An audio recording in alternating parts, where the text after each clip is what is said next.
Kinachoendelea hivi sasa kwenye soka la hapa nyumbani Tanzania ni swala zima la mchezaji ambaye amekuwa trending kweli kweli. Kila mmoja mitaani, mitandaoni na kila kona amekuwa akizungumziwa. Si mchezaji mwingine bali ni mchezaji Ramadhan Chowedo kutokea kwenye klabu ya Wababe wakusanya kodi TRA.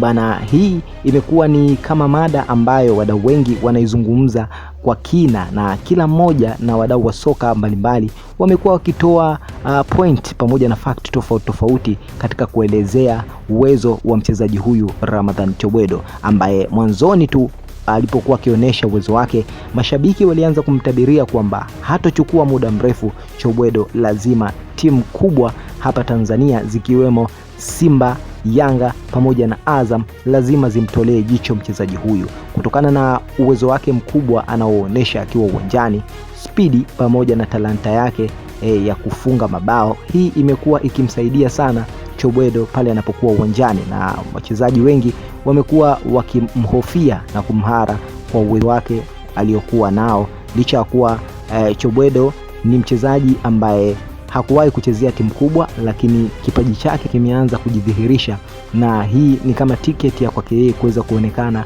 na managers pamoja na viongozi wa timu mbalimbali kubwa. Sasa utabiri wa mashabiki, tukianza na upande wao, walikuwa wakitabiri mambo mengi.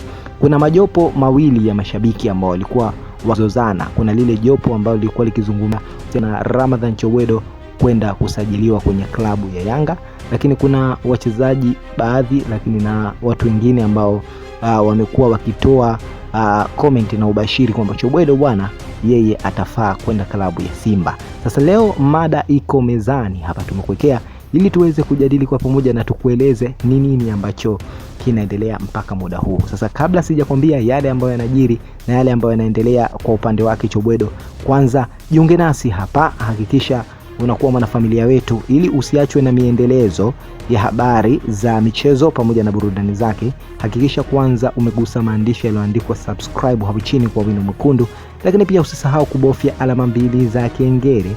Kwa kufanya hivyo moja kwa moja utakuwa umejiunga nasi na hutopitwa na habari hizi muhimu pamoja na zenye kuleta moto na amsha kwenye michezo na burudani.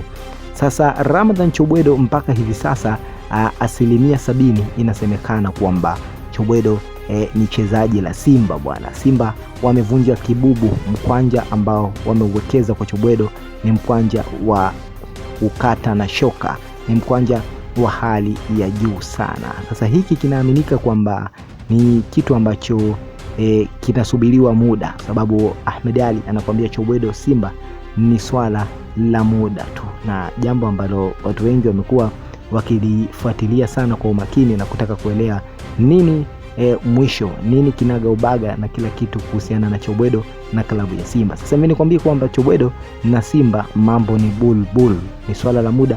Tusubiri tuone wapinzani na wanayanga watafanya nini katika hili, kwa sababu mpira ni michezo ya kugeukana bwana. Tusubiri tuone nani atamzidi mwenzie ujanja, nani atakuwa mwekezaji wa asilimia kubwa na hela nyingi kwa mchezaji huyu Ramadhan Chowedo. Lakini kwa Chowedo hana shaka wala wasiwasi, sababu talanta yake, kipaji pamoja na uwezo wake unajiuza. Yeye anasubiri tu pale ambapo atakapokuwa na maslahi, napo ndipo ambapo Chowedo ataenda. Sasa tuambie kwenye upande wa comments hapo chini, una kipi cha kuzungumza, kipi cha kusema katika hili